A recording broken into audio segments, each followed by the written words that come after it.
All right, ladies and gentlemen, welcome back to DSP Reacts to Down the Rabbit Hole Wings of Redemption. This is part 2. So if you did not see part 1 yet, I strongly recommend you check it out. This is fascinating to me. I didn't know any of this stuff about Wings of Redemption.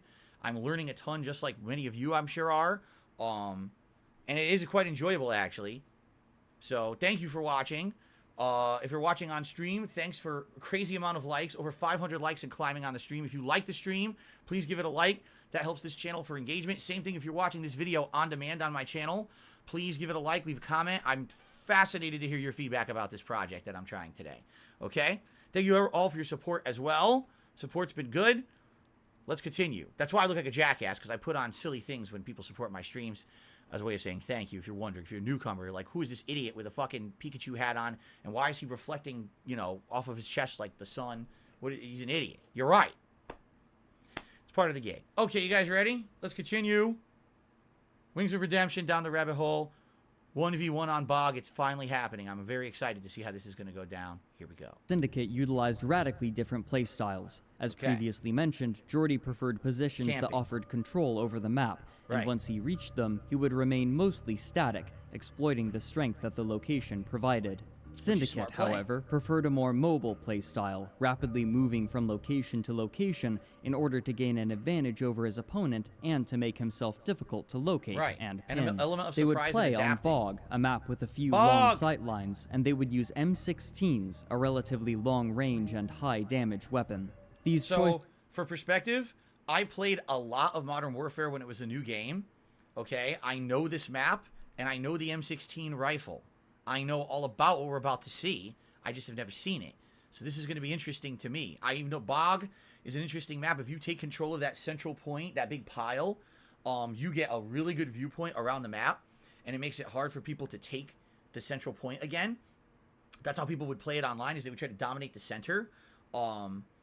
Let's see what happens. This clearly favored Jordy's style, but Syndicate acquiesced, perhaps because he was unconcerned with victory I love that stage. and was more interested in sating Jordy's ego. The game would end either after 10 minutes Modern Warfare or 2, after one person had scored 30 kills. The map on which they were to play was defined by a single central location, known colloquially as the trash pile, or the hill. This hill not only offers omnidirectional cover for whomever controls it, but its height allows the person to apply pressure across the majority of the map, meaning that many games played on it are focused almost entirely on controlling this position. By the time the match began, approximately 4,000 people had gathered to watch, a considerable number for the time. Jordy spawned on the southern side of the map, while Syndicate spawned in the northeastern corner. Moving quickly, Jordy discovered Syndicate's position early. I had no idea it was going to be this in-depth. I thought they were just going to say, okay, and so won. Dude, he's going to fucking go through the whole thing? Oh my god. This is, okay. This kind of... Alright, I'm very happy that my days of competitive Street Fighter were a long time ago, because I used to get involved in hype money matches and shit with people. I imagine if someone, like, recorded and completely step-by-step dissected me sucking ass in, like, Marvel vs. Capcom 2 and losing to someone, losing tons of money. I've lost upwards of $1,000 in money matches before that I thought for sure I was going to win, and I lost. I choked. So imagine if they fucking tore that shit up. Oh, this is Modern Warfare 1, the original. They were playing on the original. Okay. This is the original Modern Warfare, even though it's 2011. They're playing it many years later. All right, here we go. And within the first 12 seconds of the game, he had taken the first kill. But already, there was a problem. Jordy realized that they had forgotten to turn on the radar, so that neither Jordy nor Syndicate could tell the position of the other player without seeing them or hearing them. This meant that whoever was losing would be forced to play far more aggressively than normal in order to retake the lead before the timer ran out. Wait. So the radar was off, so they had no idea where each other were on the map. They were basically just looking. It was all what you see. The map was worthless, is what they're saying. So that was a mistake. They were supposed to have the map enabled, but then they played without. Why didn't they just stop the match immediately? If that was a criteria of the match, they should have immediately. It's like a tournament. So you say, nope, we're turning it off. We're starting over with the correct settings. This is incorrect, right? That's like in a tournament. You're about to play, and then you realize that your buttons don't work. Well, we're just going to play it out. No. Right? So why didn't they do that? That's weird to me that they didn't do that. Jordy noticed this immediately, stating that all he had to do was sit still and listen for Syndicate's footsteps. You probably should have paraded all wrong, because I can sit there and be a bitch and just sound horrid now. However, due to his slurred speech and poor microphone quality, many people interpreted this statement as insulting Syndicate and acting cocky. Syndicate, undeterred, respawned and immediately took the trash pile, using it to get his first kill. Perhaps looking to test Syndicate's abilities and find his weaknesses, Jordy began experimenting with new tactics, engaging from farther away and attempting to sneak behind him, but Syndicate proved prepared for each instance. Yeah, this map is a Finally, bitch like with a bit of luck, Jordy spawned behind Syndicate, dislodging him from the hill. Okay. The positions reversed, Jordy had his chance to catch up, soon getting another kill, now, setting the score at 3-4. That's his playstyle. He's a camper, so now he should be like dominating this match from now on once he took it, right? Syndicate had an unforeseen advantage. Though he had never seen Jordy's gameplay, he knew that Jordy favored more passive strategies, and based on this knowledge, he took a gamble. Syndicate threw 2 grenades toward the trash pile. One landed wide, but the other landed directly on top of Jordy, forcing him off of the power position. Psychic nades. Miracle nade? Almost. Miracle nade. Oh my god. Oh, miracle nade. Too far to reliably retake the hill, Syndicate ran farther west and hunkered down behind cover, and Jordy followed. However, perhaps suspecting such, Syndicate turned and took another kill with a single burst as Jordy ran towards him, with no chance of a rebuttal. Spawning on the other side of him, Jordy attempted to catch Syndicate by surprise, but again, Syndicate was too quick, and a single burst was enough to finish him. Yeah, he's fucked, because his playstyle, get to the objective, hold the objective, right, or in this case, the camp spot, and be really, really good at being observant around you and take them out when they're trying to get to you. Once he lost the heap, that's it.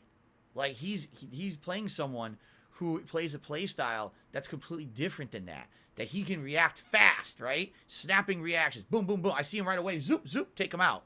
That's what he's good at. It's Pro Syndicate. While Jordy, he needs to focus on that one objective and stay there and then dominate.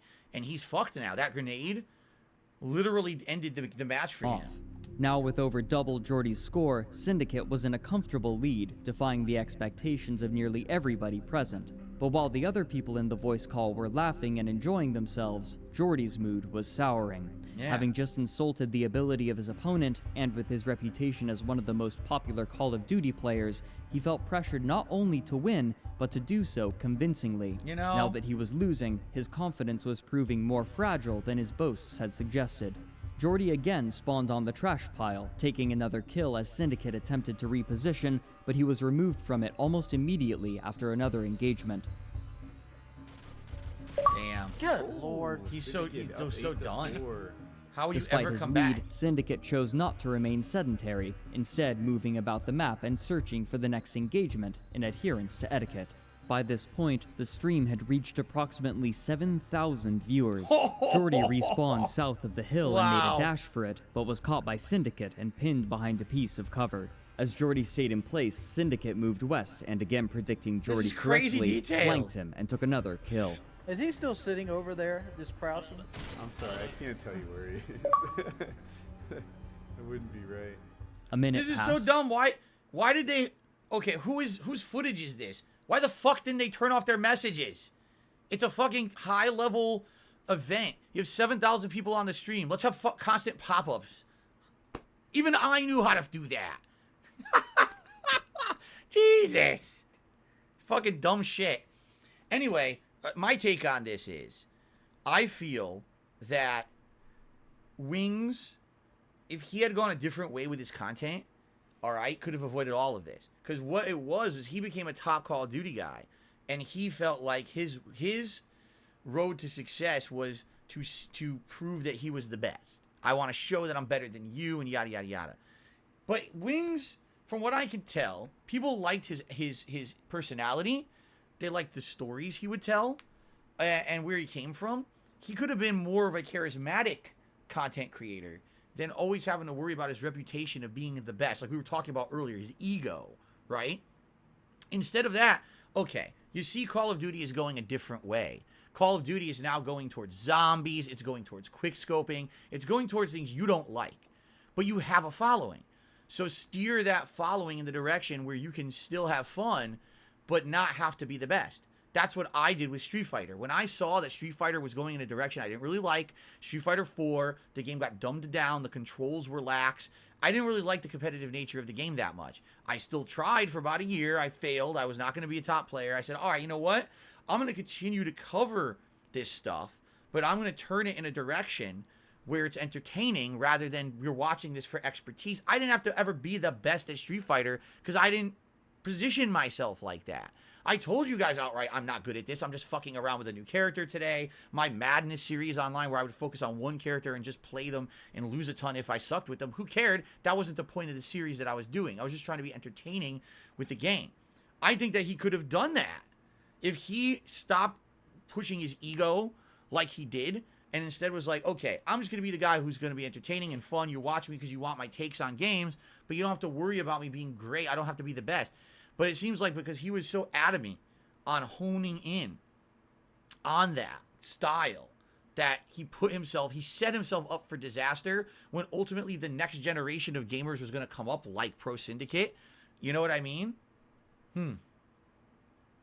Okay. As the two hunted each other, with pressure mounting, Jordy began to accuse Syndicate of misconduct only seconds before the shot of the next engagement began from across the map. Look here, let me. Why don't you go and make a comment that there's not been a shot fired in almost 2 minutes because Syndicate's laying on his belly somewhere. Which he's not. No, he's not. He immediately shot him. After a relatively long fight, Wings took the kill, but he would have to win these fights much faster for a chance at victory. Yeah. Suspecting that Wings had again taken cover at the hill, Syndicate threw another 2 grenades at the location, but Wings had anticipated this and moved to a different piece of cover farther east. Catching Syndicate unaware, he took yet another kill for himself and finally began to close the gap in score. Slowing down the pace of the match, he again lodged himself into the hill, taking his comfortable defensive posture, knowing that Syndicate wouldn't want to hide and wait out the timer. But in a straightforward duel, Syndicate again proved Jordy's match. It would be nearly another minute before the two saw each other again, and Jordy was losing patience, demanding that Woody tell him Syndicate's location. Whoa! Dude, he's just fucking hiding. Look, I'm looking at the fucking map right now. Where's he at? Oh, I see him. He's not hiding. He's looking for you. I'm standing on the fucking open. He can't see this because he's too busy laying on his belly half the time. That's not true. Like, we can all see what he's doing. Yeah, he's not doing a good job. With less than 2.5 minutes remaining and a 4-kill lead in Syndicate's favor, Jordy was forced to change tactics. Spotting Syndicate in the south, he threw a single grenade for a kill, but this was followed by a time-consuming duel that saw Syndicate the victor, time that Jordy could no longer afford. Jordy began chasing after Syndicate over and over, desperately trying to close the score. Once you can't but for play your each style kill that anymore, he gained, Syndicate would gain at least one more in return. After a frantic flurry of action that lasted 1.5 minutes, Jordy finally lost the last of his patience as he realized that he could no longer feasibly win. Commentator Showdown goes on. Like, I knew that was a tough lobby to do well in. He slammed his controller and walked away, didn't he? So it sounded like to me.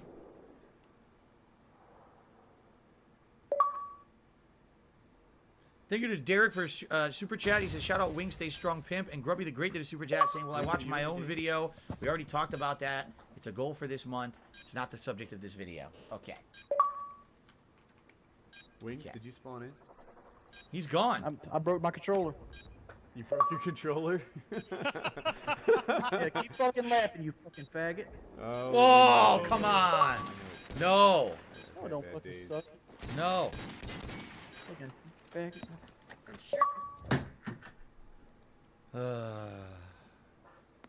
Wow. Yeah, we've all been there, man. Fuck you. That's supposed to be his friend.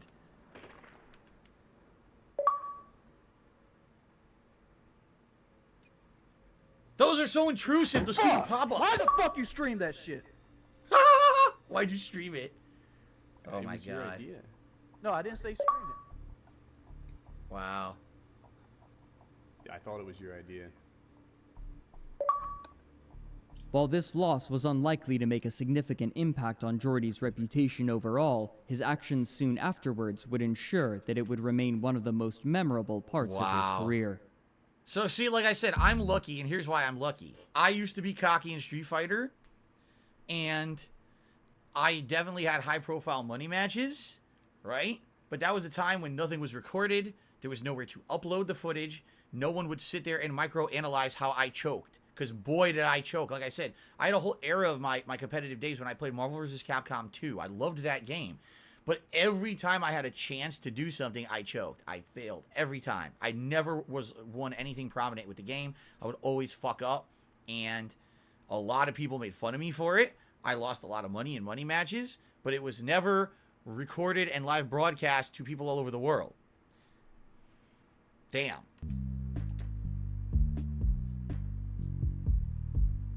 The day after the duel, Syndicate made a post to Twitter. Though the structure of the tweet was a bit confusing, the message was clear.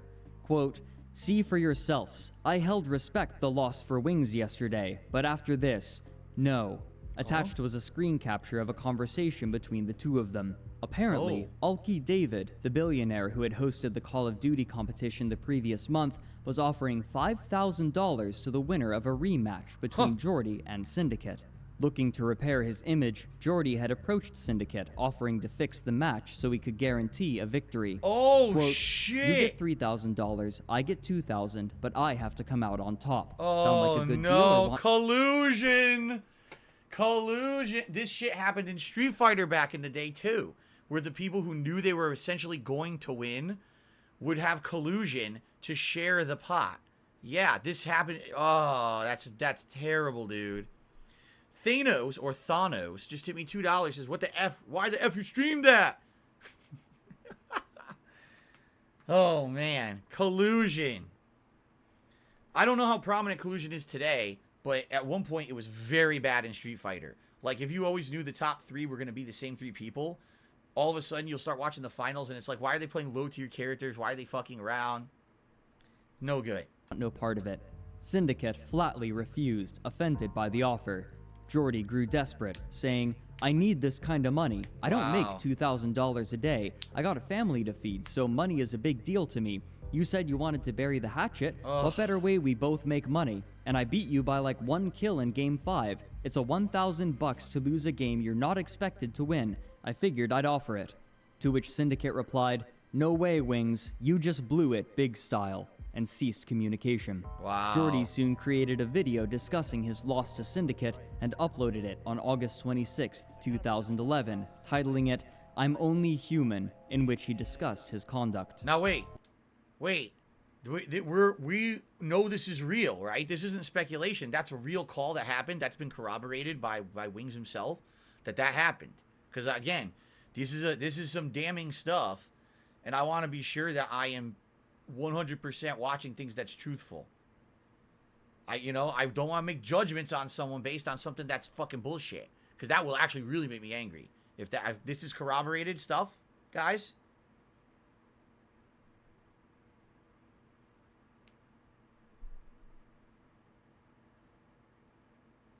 I'm getting it. Now he's blaming it on Alki David. It's proven by Wings and Tom. Why don't you ask Wings? Those are real texts. Wings says there's more to it than that. Okay. Okay. Since he's saying that, I watched my own Down the Rabbit Hole, and there's definitely another take to some of the stuff said in it. So I'll take this situation with a grain of salt. We saw the video. Okay?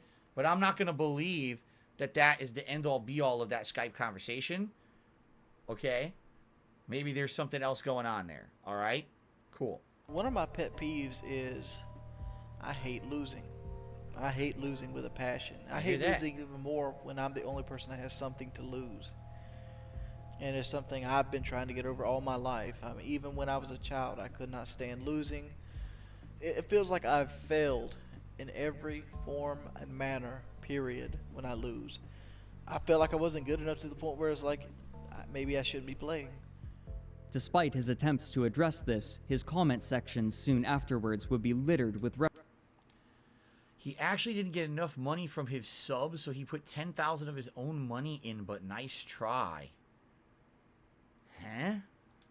references to the infamous duel, taunting him for his loss. This further fueled his discomfort, and it would manifest as videos talking about himself and his personal problems in vague terms, such as a video published less than a month after the duel titled, "My Weight and Life Problems." A lot of people get the impression that I'm this asshole person to subscribers and everything else, and all they ever do is they single out the negative. And that's kind of what anybody does. It's like a first human nature to kind of single out the negative and everything. Nobody sees the positives that you put out there. Nobody sees how many people that you've actually helped. He's correct. I mean, I can list. You go on to any other commentators' videos, you won't see even a shrimp of the amount of hate that I get, which I knew going into it with my play style. And he's that I probably would correct get tons there of too. hate. And since there's been so much stress with sub box breaking, the view count thing, the losing the 1v1, all the haters, all the loss of subs, I've actually gained 20 pounds because all I've been doing is worrying and eating. That to go along with the new family that I got, it gets really problematic. I mean, it's just all stress, and then there's other problems in life, like, you know, why is this like this? I try to be a nice person. Why do I constantly get hate? You know, like people are like, ignore the haters. No, it's hard to ignore the haters because your natural response to anything is to single out the negative. Oh man. Damn. How'd he die there? Why couldn't that be like COD 4? You know what I'm saying?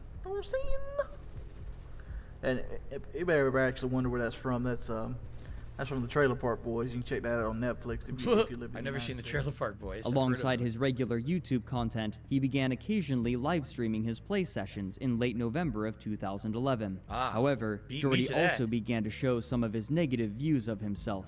First off, most of my fan base don't like me anyway. Most people watch me to say what I'm about to say. Despite this growth, he was losing enthusiasm for his gaming career, something he made unabashedly clear in his videos in early 2012, such as in a video titled, "Why Hide the Truth?" I do have for you. So, up until one point, he really liked what he was doing.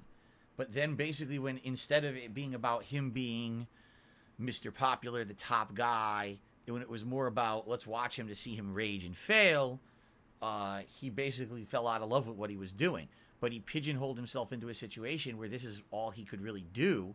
I would assume, this is me assuming, he got himself into a situation here, if he was supporting a family, that he had to keep making what he was making in order to even, keep stuff going. If he were to try to change careers or whatever, he loses everything. How are you going to support a family starting from the bottom at a part-time or full-time retail job or whatever? Keep in mind, his weight is also a factor. He's probably severely limited to what kind of stuff that he can do for an in-person job because of his weight. So all those things were factors. They're also bringing up some other stuff too. For example, sub count issue and stuff, and that did used to affect the channel. Like all of a sudden, if your channel lost a bunch of subs, people were like, "Oh, what happened?" And then treat it negatively, and it'd almost be like a slope where, like, you lost a chunk, now more leave because they think that something's wrong. That stuff would affect you on YouTube, and I remember things like that, sub counters going up and down and shit, fucking people over. That would be an issue. That 1v1, man. If that 1v1 went down differently, or if that 1v1 on Bog, if it was more like just an exhibition as opposed to serious competition, but because he built it up himself, right? He built it up himself to be such a, oh, this is me proving how good I am. And then failing, now it completely flipped everything on his head, right? Like, damn. Tarantula MS 2018, thank you for a $10 tip. I really appreciate that. And I believe that a super chat came in too. Lore Spade did a super chat. He says, put the Trailer Park Boys on your watch list.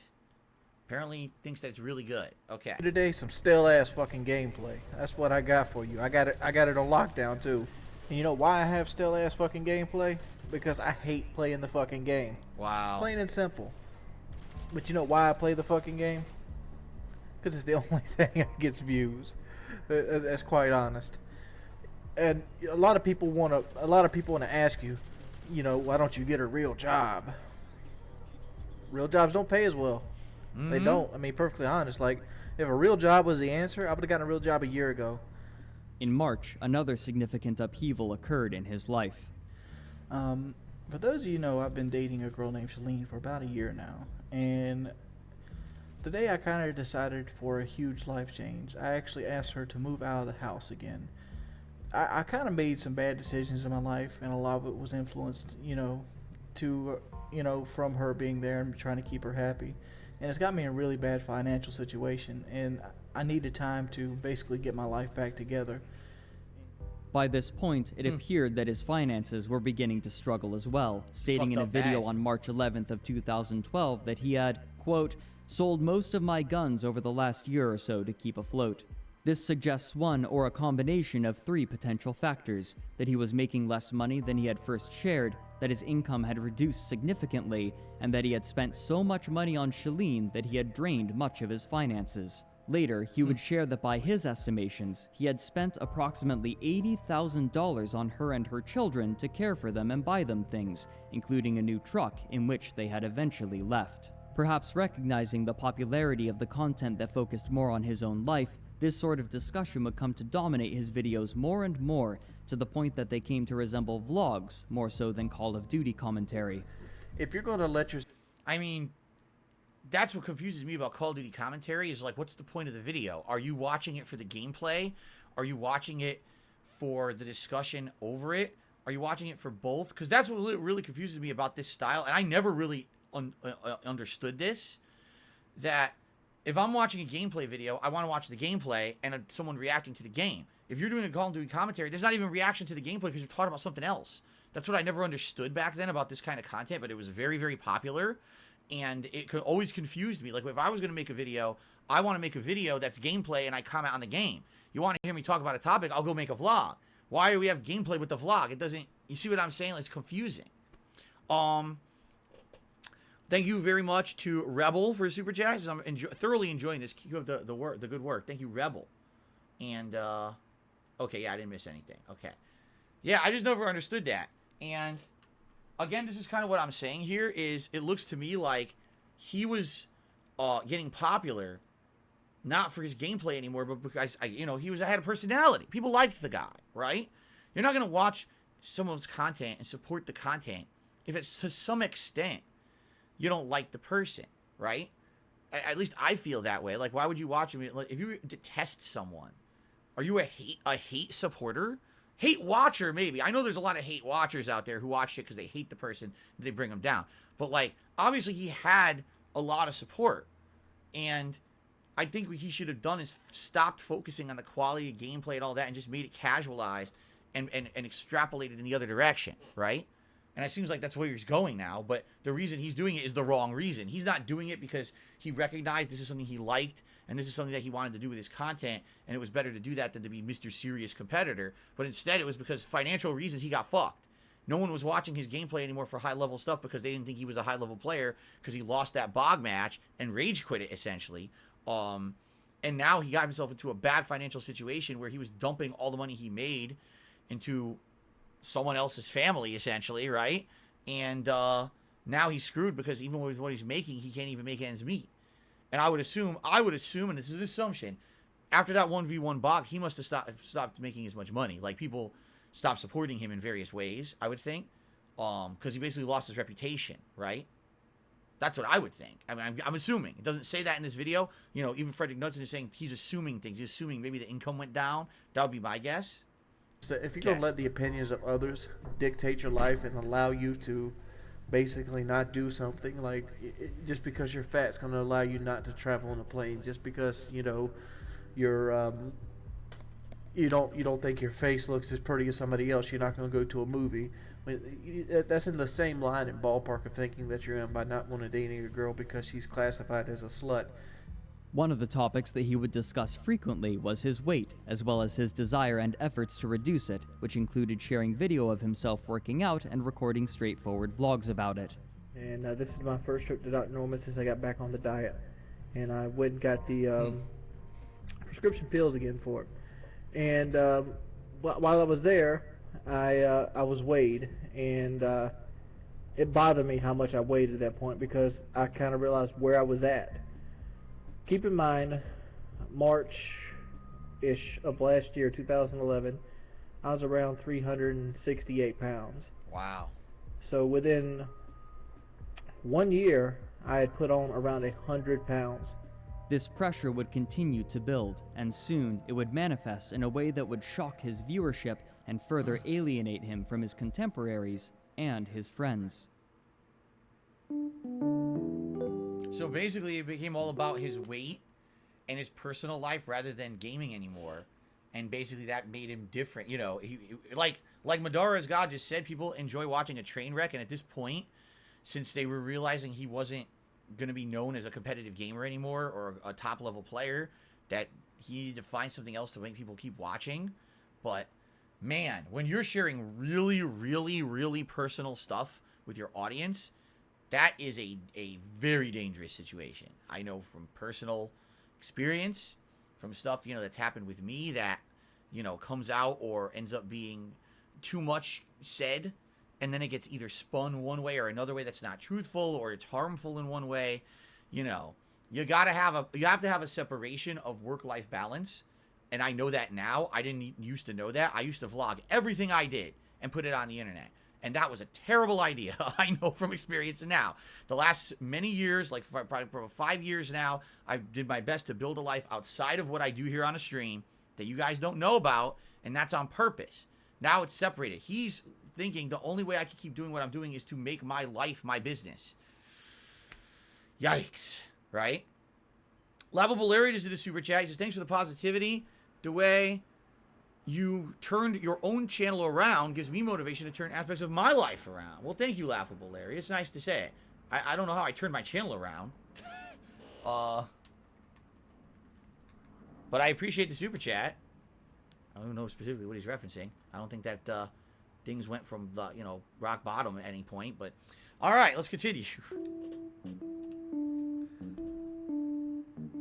In September of 2012, Jordy entered an argument on social media with another commentator going by El Presador. In a now deleted tweet, Jordy wrote, "I've got a load of guns, El Presador, and if I decide to kill myself, I'm taking you with me." Bad, obviously. Even if you're... This shouts to me he was very depressed to say something like that, you know? Because I don't think that's a joke. I think that he was, like, super depressed. El Presador is a troll, man. Because I don't even know the guy.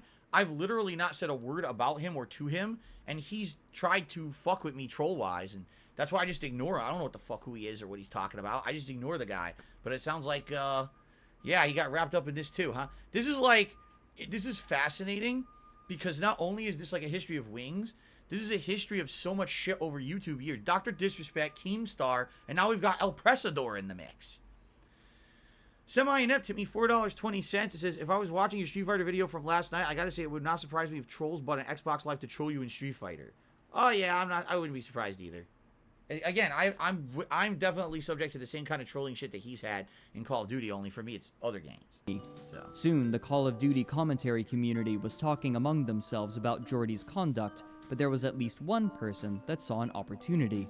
DJ Keemstar had been publishing tweets that he labeled as drama alert for some time, cataloging drama occurring online, and here he sought to both capitalize on the recent drama and diffuse it at the same time. Acting quickly, he gathered a number of these commentators for a group call that would be recorded and streamed live on September 23rd. But before El Presador or Jordy could join the call, another commentator who had inserted himself into the situation joined as well, going by White Boy 7th Street, who proceeded to lambaste Jordy for... That's how you say his name? I never knew that. I didn't know it was White Boy 7th Street. I had no idea that's how you say his name. I've seen his name thrown around, but I always thought it was like, you pronounce it like a word, like not a number. And yeah, well, okay. White Boy 7th Street. His conduct. Okay. He expressed his belief that Jordy had made these comments on Twitter to increase his view count. Right. He did it for attention. That's what a fucking 13-year-old emo chick does. I care about wings. I like wings, and I'm sure all the viewers do as well. I can relate to them. I have a personal relationship with them. You know, I can feel them. I can understand them. Mm-hmm. And that's why I got away with so much stuff. But faking it, crying wolf, I lost it. I lost it from him. Soon after, Duranker had an opportunity to give... So he's accusing Wings that saying all the shit he says on a line is a lie? What does he mean by that? Like, he thinks that everything he puts out is bullshit? That he's not depressed, he doesn't have a fucked up life, he's not overweight? Like, what are you talking about?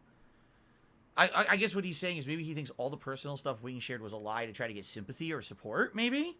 Right? I don't know. Like, if he said one or two things and he stuck to that, then maybe you could accuse him of that. But, I mean, he's literally unloading like a giant storage shed of shit on the internet of his personal life. How much of it do you think he's lying about? You know what I'm saying? Like, maybe one piece, but, dude, like, there's a lot of shit that he's sharing with the internet. So, I don't know. I don't understand this, right? Slayer, thank you for re-upping your membership. He says, I'm enjoying the reaction so far. Do more. His perspective. Thank you, sir. I respect what Wayne does. Don't get me wrong. You know, I'm not hating on him. I'm just saying all he ever does is complain. As soon as Jordy joined the call, he demanded that he be able to speak with the other three who had become involved, White Boy 7th Street, Duranker, and El Presador. Immediately upon Duranker's rejoining, Jordy began insulting him based on his employment, then began proclaiming his superior income. Go ahead, Wings. I told you what it is. You're a production supervisor. You walk around with your hands in your pockets. You probably ain't turned a wrench in 8 years, and you want to sit there and talk about gall of working hard. So you have a fucking cake job. Your job is fucking cake. What do? Is you hold your hands in your pocket. You wait till the fucking safety meeting in the morning so you can suck up to some fucking big wig's dick. Then you go home and you drink your fucking Miller Lite. What it sounds like you're doing.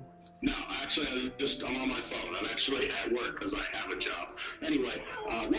Actually at work because you have a job. You know what? I did your fucking job for 5 years. And you know what? I make more money now than I did at that job in 1 day of the week than I did. Wings, and that's what I'm saying. You make a lot of money, but all you do is But the fact is, the more money you make, the more responsibility you take on. You're also failing to neglect. You're talking about people taking $120 out of their check to feed their family. Look here, son. I have 9 people I support. 9. Not 1, not 2, not 3 children. 9. Paradoxically, he then began explaining his aversion to manual labor. No. You're making it seem like I've never worked a real job before. The reason that I have worked a real job is the reason I don't want to work a real job again. It doesn't matter if it's labor or backbreaking work.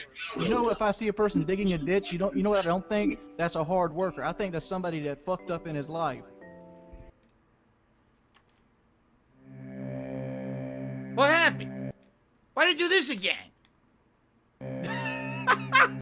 Alright, I gotta get to the point again. Oh my, that is absolutely positively one of the dumbest things I've ever heard said. Out of all the things so far in this video, that's the worst I've ever heard. Like, no, really, that's really bad. Absolutely terrible to say that. I mean, there's a bajillion reasons why someone might have to work a job. And I would say out of all the people on planet Earth, how many are lucky enough to be able to do what they actually want to do? How many people don't go to work just to make a paycheck, to pay the bills, to pay the rent, to support their family, right? How many people who flip the burgers because they fucked up? No, they flip the burgers because they need to make a fucking living, man. That is insanely disrespectful what he just said. And again, it's likely coming from I'm not trying to justify what he's saying. I think what's happening is that at every moment he's being attacked from every direction, and he feels like he needs to defend himself when really he doesn't. He should have. This is all white noise bullshit that's going on, and he shouldn't really worry about it. But this is just like, to me, he's lashing. He's depressed. He's upset about his life where he's ended up because he made bad decisions financially, right? And now he's not even looked at in a positive light online anymore. So it's like everything was taken from him, right? He can't brag about Call of Duty. He can't brag about being a popular guy, a top guy. So now he's like, what else? Well, I make money, so I could brag about that. Then it's like, yeah, but even though you make the money, where does it go? You don't really have money. It's the difference between making money and having money, right? I know from a fact, I make money and it all goes to bills and responsibilities and things. And it's right out the door. The moment I get paid by YouTube every month, it goes right to bills. Zoop, gone. Within 2-3 days, all my money's gone. Okay? Doesn't matter how much you make. It matters how much you have and you can keep. And that's literally what he's saying here is completely worthless. Like, oh, I have all this money. Who cares? right? What the hell does that have to do with anything? Money does not equate to status or happiness. And I think that's what he's focused on at this point in his life because he didn't have much else, right? Annual labor. There you go. No. You're making it seem like I've never worked a real job before. The reason that I have worked a real job is the reason I don't want to work a real job again. It doesn't matter if it's labor or backbreaking work. You know, if I see a person digging a ditch, you know what I don't think? That's a hard worker. I think that's somebody that fucked up in his life. That's terrible. Right. That's so dumb. Soon, Woody offered insight into Jordy's mentality and even claimed that Jordy was lying. Wings, can I ask you a question? Yes. All right. So when I was watching the Twitter feed unfold, like this is how it played in my own head.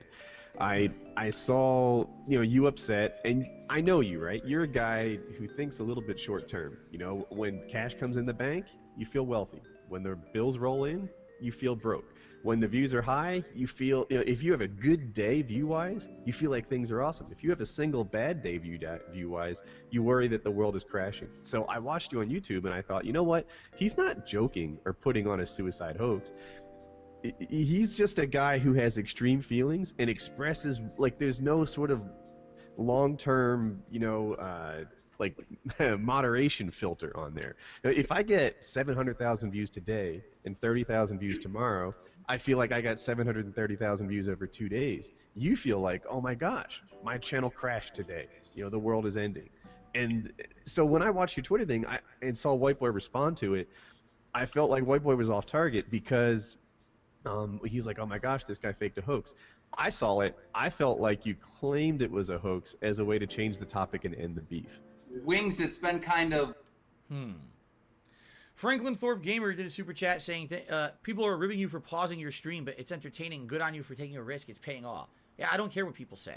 If you haven't noticed, I've been here for 14 years, and it's not going to affect me that people are whining in the stream chat about it. I don't give a shit. I'm enjoying this a lot, and commentating on it is actually quite fun, and I'm learning. So I will do it how I want, and people seem to like it. So thank you guys for chilling with me today on stream. This is good. Good stuff, right? It's interesting to learn. This is a learning experience for me. Now, again, my take here is I don't think Wings was making a hoax. I think he was in a really, really bad spot. He didn't want people fucking with him, and he goes to the extreme, right? And he's not thinking, he can't control his emotions. He's not thinking long term. He just says whatever.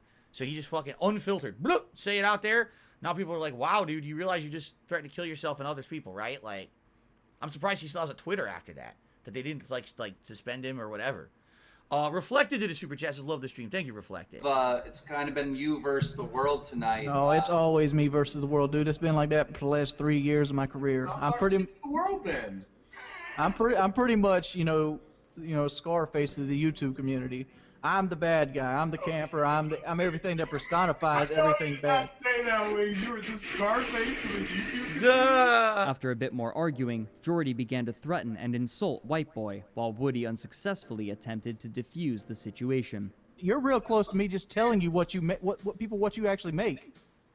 And you're fucking that's not anybody's business not what again. people make though, Wings. I know Doxing what he makes. again? His contract can't be much different from mine. But Wings, he's not talking about money though. He is. He's calling me a view whore when he said himself I'd get like 1,000 views. But You're fucking dumbass, dude. I don't do that shit for views. If I did that shit for views, I would do it on my fucking YouTube channel. Why don't you take your one-eyed ass and learn fucking something? Quit smoking pot. Quit being a fucking high school dropout. So I think instead of going after the messenger, I like Woody. Well, I think that this is just everything's fine here. Nothing's burning down around us. This is not a drama stream. He just comes in like a perfect straight man out of nowhere. That's great. I'm a fucking person too, and you're sitting there trying to destroy my livelihood by some fucking bullshit, trying to say I did some view whore and shit. Suicide. Do you not understand the gravity of the situation? Oh my God, not again. You faked the suicide for views. Your fucking raw instinct. After Jordy returned, the live stream took on a drastically different tone, discussing Jordy and his negative mental health. It's not a fucking fake suicide. That's what you don't fucking understand. I'm a suicidal fucking person. I don't like my fucking life. Wings, why do you... Okay, listen, Wings. Sometimes we, as human beings, we just have to look down when things are tough and look at what we have. I know I'm sounding like a Hallmark card. What do I fucking have, Keemstar? I have a fucking night full of drama. I have fucking El Presidor trying to get big off me by threatening to put the FBI on me. I have one of the biggest channels in the gaming on YouTube trying to shut me down while I'm having one of the worst months of my fucking life. What do I have?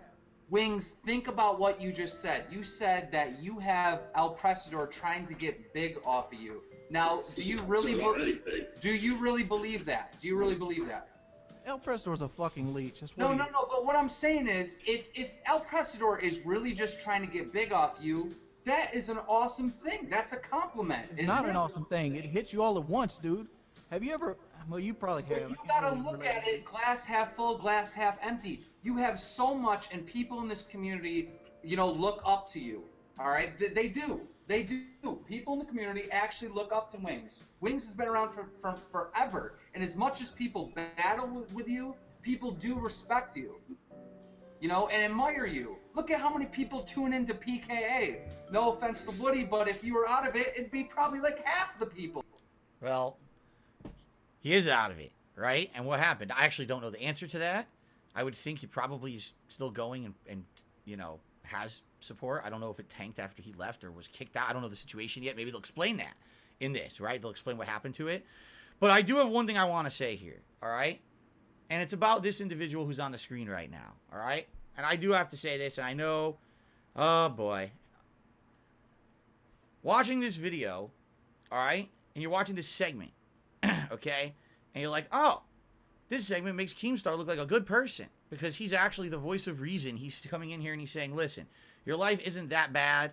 You do have good things in it. You should focus on those and not focus on the bad. All the time when people say to me, Phil, how is it that you get through all the hate that you receive? How do you focus on the positive? All right? Because I do. I have this work-life balance.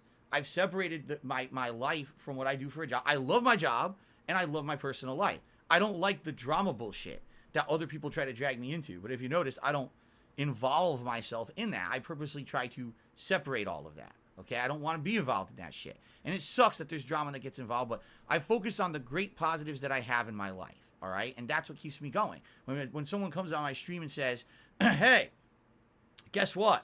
I love what you do. You gave me a great positive smile today. You made me feel good at a time when my life was shit. And what you do has meaning. Please keep it up. That motivates me to keep doing it. Even on a day when, like, maybe it was a slow day, bad support, I didn't like the game I was playing, a bunch of drama shit came out about me that I don't control, I hate. It's a bad day, right?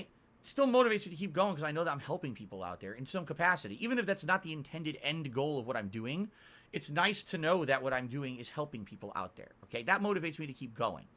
In this situation, I think Keemstar is correct. Wings was at a bottom of his life because everything he saw was black. And I've been there too. Everything's black, dark, dingy, depressing. Everything, even when something good is happening, you just see it as a negative. I've been there. I've had depression.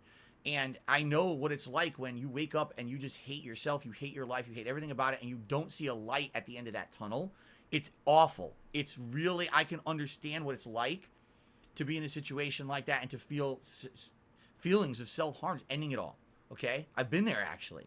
And Keemstar here is 100% doing the right thing.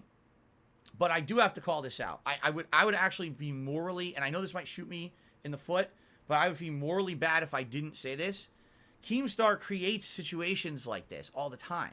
He is the one hosting this call. He is the one who put Wings on a call with El Presidor, on a Wings with this White Boy 7th Street. This drama is existing because of Keem doing it.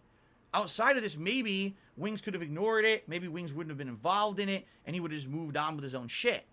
Keemstar is the person who creates the venue for this to happen and blow up. And why does he do it? Well, maybe in some cases he feels like he's doing the right thing and he wants to help people involved. But the bottom line is he makes a paycheck on it. He's getting paid for this call right here, right? Like, I'm sure he didn't do this out of personal love for everyone involved, right? This was something that he did to make it's business to him. Everyone else's life and drama is his profit. And that is fucked up beyond belief. This is a guy, this was 2012. It's 2022. This is his life still 10 years later. He literally says shit about me that I'm still on level 1. And I'm, you didn't get anywhere in life. You don't have any money, right? Yeah, but I'm not you. So I've already won. I don't have to be Mr. Drama. I don't have to make people have misery to have profit from it. I can actually have fun games. Look at me. I look like an asshole on my stream today, wearing the most ridiculous outfit I've ever. I look like a jackass, right? But I can sleep at night because I have conscience and morals, and if I was you, I would hate myself. Really, I would hate my fucking self. I wouldn't be able to live with myself. Because 10 years ago, you were the guy causing misery. In 2022, you're the guy that causes misery. You are Mr. Misery. Your business is the misery of others. And if everything was good in the world, you'd be out of business. Right? Just think about that for a second. Okay? And that's what gets me. I watch this like, damn, this guy keeps coming up.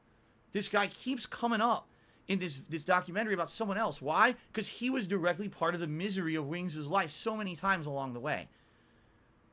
That's so fucked up, man. You know? I can't believe anyone, I seriously can't believe anyone with a conscience watches or supports this kind of shit. This is, to me, the most, like, harmful shit that exists, right? This drives me nuts that this exists. And it's sad that people don't see the truth behind it. Like, you might look at this clip and say, Keemstar is a good guy. In this moment, maybe he was a good guy. But then he looked at his bank account after he made the video. And he smiled. And he said, ka-ching, ka-ching. And that's why he was the good guy for this video. You know what I'm saying? So, and by the way, all I can speak of is the content he puts out. I don't know what he does behind the scenes. Maybe this guy makes a ton of money and actually is the best philanthropist on planet Earth.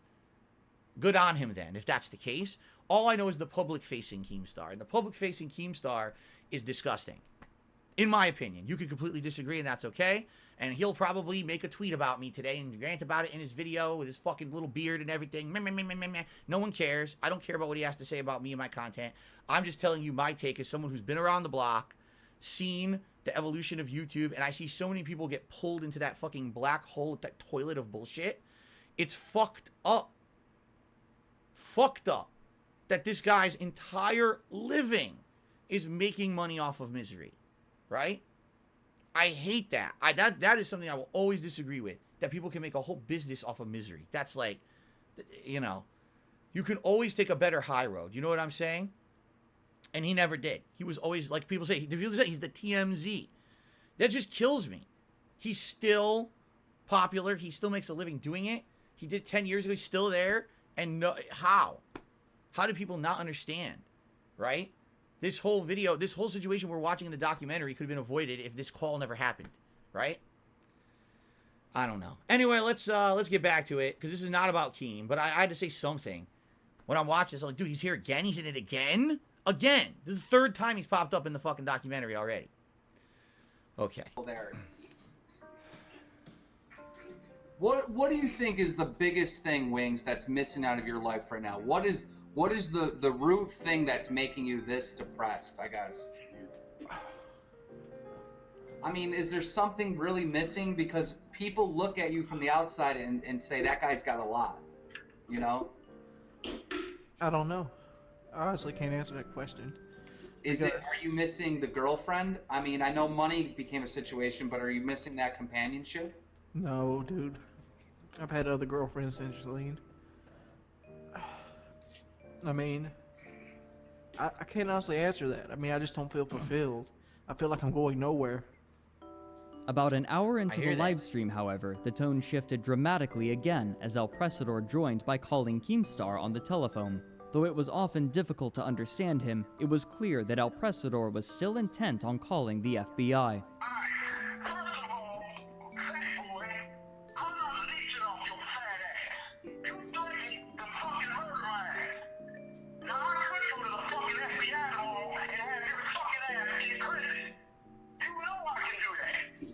Yeah, but you're too lazy, and I also know that.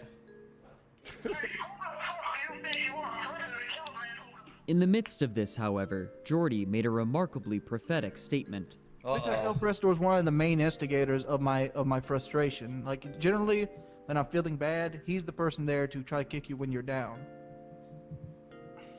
Why don't you get that he's just a troll, and he says he's trolling you while he's doing it, and you still bite into it? You're feeding him, Wings. You're feeding the troll. I understand that. Why don't you just stop? Because it's not built into me to stop. It's not. In the end, however, the drama was resolved. So, Wings, El Prestador, this is a breakthrough moment. El Prestador said, let's sweep it under the rug. What do you think, Wings? That seems like a good idea to me. It seems like a lot of headaches avoided. Bam. There you go. Bad Kid Show. Bam. And give me a pre-tackle video, man. Even so, this moment deteriorated the relationships that he had with other content creators even further, as he was already known as a volatile personality. I mean, yeah, of course. When you're saying stuff like that on the internet, who's gonna want to associate with you? That's the blacklist moment right there, right? That's like, dude, let him do his own thing. I wish him well, but I don't want to touch him with a 10-foot pole because, that's just too much. I can't. At any moment, what if he blows up and does something else happens? I don't want to be associated with that, and I could totally understand that.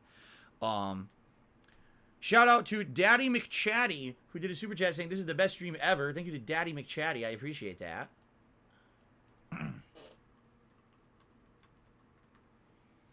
I also got a couple tips. Oh, Evan Wilder did a super chat saying there's a video Content Cop Keemstar. I also got a tip from an anonymous tipper saying you should watch iDubbbz's Content Cop Keemstar. You'll love it. I don't know anything about it. Let's not get too ahead of ourselves, shall we? Let's focus on the now, but I appreciate the suggestions. We'll see in the future. I don't know. Anyway, okay. Anyway, but again, just because it looks like they're moving on from this segment, allow me to summarize again. You notice what just happened. So, at the end of the day, Wings and El Prestador say, okay, we were just kind of fucking around on either side, but it's not serious. We'll squash it. They couldn't have done that behind the scenes. They couldn't have done that on Twitter. They had to go on a Keemstar show to do it and pay him, basically, Anyway. The rest of the stream was dedicated to discussing Jordy's mental state, where he reiterated his desire to stop working as an internet personality. Okay, I hear, like, a sound of 10 years ago. Depression? Can we say that? I'm not really depressed, though. I mean, as soon as I leave this room, I'm happy. As soon as I forget all of this, I'm happy. That's why I said beforehand when I was a little more upset, that I know what I need to do. What I need to do is quit YouTube and move on with my life. But at the same time, this is the high point so far in my life. I mean, I'm not going to say it's going to be the only high point in my life. It's hard to walk away from having access to 50,000 people. It's hard to walk away from, basically being able to get advice at any time of the day, any day of the week. It's hard to walk away from, being somebody of importance to going back into a world where you're nobody. Even after alienating so many other creators, his relationship with his friends on the Painkiller Already podcast remained consistent. Oh, no. But this would not last. Oh, okay. This is what I was wondering. What happened with the podcast eventually? Actually, guys, this is a good point to split the video. Stream's going to continue, but I'm splitting it into hour segments. Some people ask me why I do this. YouTube has a really big problem with long videos. If you make any video longer than an hour, it really fucks everything up. The processing will stick and have issues. So I'm just going to split the video and just continue right on. Okay, here we go. So if you're watching on demand on video, there will be a part 3 coming up. All right.